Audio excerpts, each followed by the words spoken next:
friends, Miss Hughes here. So we're back for our read alouds, reading from the book Fables. Now remember, fables are just short stories that are conveying a message, like a moral of story or a short lesson that you need to take away after you read it. So let's go ahead and jump in. Remember, this is fiction. These are all fictional stories.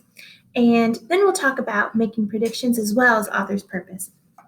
All right, so the title of this story is called King Lion and the Beetle. Now, based on the title, and let's go ahead and look and zoom in on the picture. Based on that picture and the title, here we see a little beetle here at the bottom. What do you think might happen in this short story? Let's see if your predictions come true.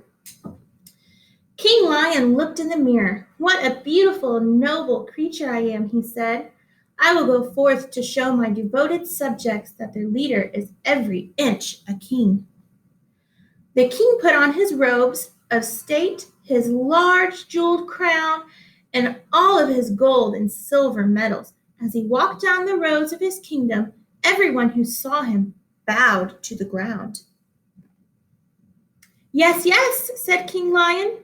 "I deserve this respect from my people, for truly I am every inch a king."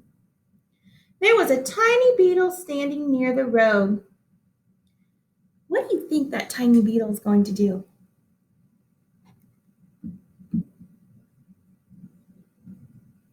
When the king saw him, he cried, "Beetle, I command you to bow low before me." "Your Royal Majesty," said the beetle, "I know that I'm small, but if you look closely at me, you will see that I am making a bow." The king leaned over. So do you think the beetle is really bowing? "Beetle," he said, "you are so hard to see down there. I am still not sure that you are bowing."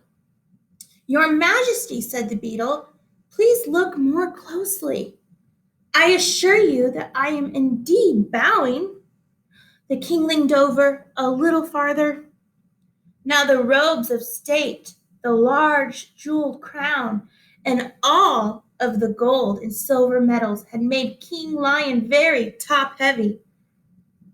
Suddenly, he lost his balance and fell on his head. With a great roar, he rolled into a ditch at the side of the road. The frightened beetle scurried away from head to foot. Every inch of King Lion was covered with wet mud. All right, so if you made that prediction, I know I didn't think of that, but if you made that prediction that he was so top heavy, he fell over into the mud, my goodness, you're wonderful at making predictions. Now let's look at the moral of the story.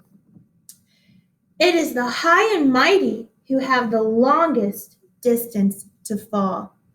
So if he would have humbled himself in realizing that the beetle's a beetle, he can't help being a beetle, and instead of continuing to proclaim his grand image here, he wouldn't have fell in that mud, would he? All right, so that is it for today's Read Aloud. I really hope you enjoy these stories. I know I am.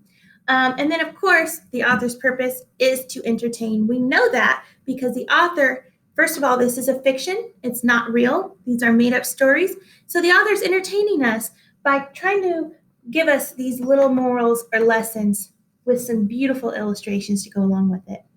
All right, so that is it for today's Read Aloud. Signing off.